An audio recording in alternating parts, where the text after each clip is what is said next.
Welcome to the Wonderland Stories. پیارے بچوں، خوش آمدید ایک ایسی دنیا میں جو مزیدار حیرتوں اور جادوئی سبقوں سے بھری ہوئی ہے۔ آج کی کہانی کا نام ہے گدھے کی حجامت، اور یہ شروع ہوتی ہے بغداد کی چمکدار گلیوں میں، جہاں ایک بہت فخر کرنے والا نائی محمود رہتا تھا۔ اس کی سنہری دکان اتنی چمک رہی تھی کہ سورج کی روشنی میں یہ چمک اٹھتا تھا۔ وہ اتنا مشہور تھا کہ بادشاہ اور شہزادے بھی اس کے پاس بال کٹوانے آتے تھے۔ لیکن افسوس، محمود کی ایک چھوٹی سی خامی تھی۔ وہ سوچتا تھا کہ صرف امیر اور شاندار لوگ ہی اس کے جادوئی کینچی کے حقدار ہیں۔ ایک روشن دوپہر جمیل نام کا ایک مہربان لکڑہارا اپنے وفادار گدھے دبا کے ساتھ شہر آیا۔ وہ جنگل سے تھکے ہوئے تھے اور اپنی پیٹھ پر خوشبودار خشک لکڑی کے گٹھے لادے ہوئے تھے۔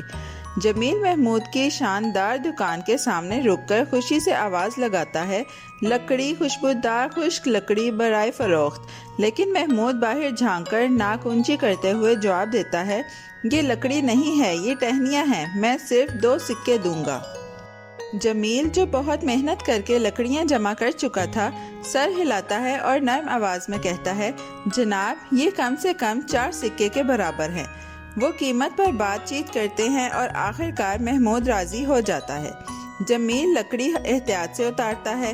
جب سب کچھ ہو جاتا ہے، وہ امید بھری مسکراہٹ کے ساتھ اپنا ہاتھ آگے بڑھاتا ہے، اب میرے سکے دے دیں، مہربانی کر کے۔ محمود ہنستے ہوئے اپنی ٹھوڑی پر انگلی مارتا ہے، تم نے کہا تھا کہ گدھے نے لکڑی اٹھائی تھی، ہے نا؟ تو وہ چمڑا بھی لکڑی کا لگتا ہے، اب وہ میرا ہے۔ جمیل آنکھیں پھاڑ کر کہتا ہے، چمڑا؟ لیکن یہ تو معاہدے کا حصہ نہیں تھا۔ محمود کندھے چکاتے ہوئے کہتا ہے، یہ لکڑی ہے نا؟ تو یہ شامل ہے۔ جمیل کا دل بہت روٹھا۔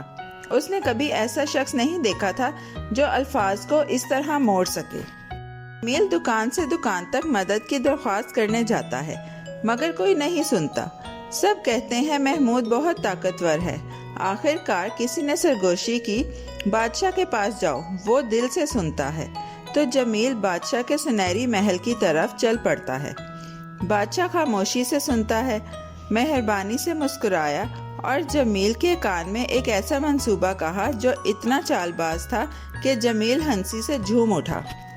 1 ہفتے بعد جمیل صاف ستھرا اور چمکتا ہوا محمود کی دکان پر واپس آیا۔ عظیم نائی محمود، کہا، محل کہتا ہے کہ مجھے شہر کا بہترین ہیئر کٹ چاہیے، کیا میں لے سکتا ہوں؟ محمود خوش ہو گیا، کیوں نہیں، آؤ بیٹھو، اور کینچی کی آواز کے ساتھ اس نے جمیل کو بہترین ہیئر کٹ دے دیا۔ جب محمود کام ختم کرتا ہے تو پوچھتا ہے، اور تمہارا دوست، تم نے کہا تھا کہ تم دونوں آئے ہو۔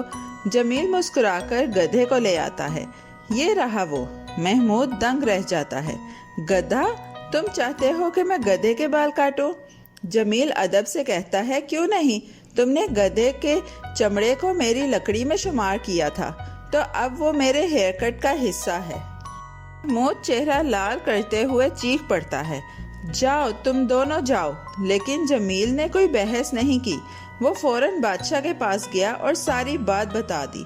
بادشاہ نے اپنی ٹھوڑی پر انگلی رکھی، ہنستے ہوئے کہا، نائی کو میرے پاس لاؤ۔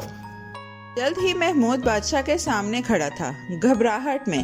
کیا تم نے جمیل اور اس کے دوست کا بال کاٹنے کا وعدہ کیا تھا؟ بادشاہ نے پوچھا۔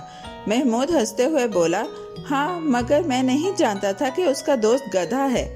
بادشاہ نے آہستہ سے بھویں اٹھا کر کہا، مگر تم نے گدھے کے چمڑی کو لکڑی میں شمار کیا تھا، نہیں؟ محمود نے گھٹنے ٹیکے، ہاں، تو پھر یہ طے ہے، بادشاہ نے کہا، گدھے کا بھی ہیئر کٹ ہوگا۔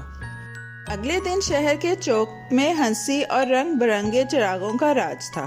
بچے تالیاں بجا رہے تھے اور موسیقار ڈھول بجاتے تھے۔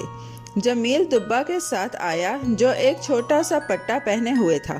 محمود نے اپنے بہترین کینچی کے ساتھ گدھے کا موٹا ریشمی بال تراشنا شروع کیا۔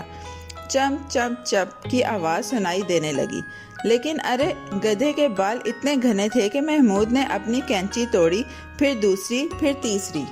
محمود کا کام ختم ہوا تو 10 کینچیاں ٹوٹ چکی تھیں اور سب لوگ ہنسی میں ڈوبے ہوئے تھے۔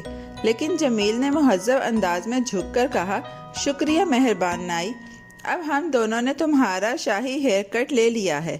بادشاہ خوش ہو کر تالیوں کی آواز میں خوشی سے بولا اور محمود وہ شرمندہ ہو کر مسکرایا، سر جھکایا اور آخر کار انصاف کا جادو سیکھا۔ اس دن کے بعد محمود نے کبھی بھی کسی کو ان کے کپڑوں یا پیسوں سے نہیں جانچا۔ وہ بغداد کا سب سے مہربان نائی بن گیا اور دبا گدھا ایک مشہور شخصیت بن گیا۔ تو یاد رکھو پیارے بچوں، انصاف اور مہربانی سونے کی کینچی سے زیادہ چمکدار ہیں، اور جمیل اور دبا کی طرح دلیر دل اور اچھے الفاظ دنیا کو بہتر بناتے ہیں۔ پیارے بچوں، کیسی لگی آپ کو یہ کہانی؟ ایسی ہی مزیدار کہانیاں سننے کے لیے ہمارے چینل کو لائک، سبسکرائب اور شیئر کرنا مت بھولیے گا۔ Bye bye.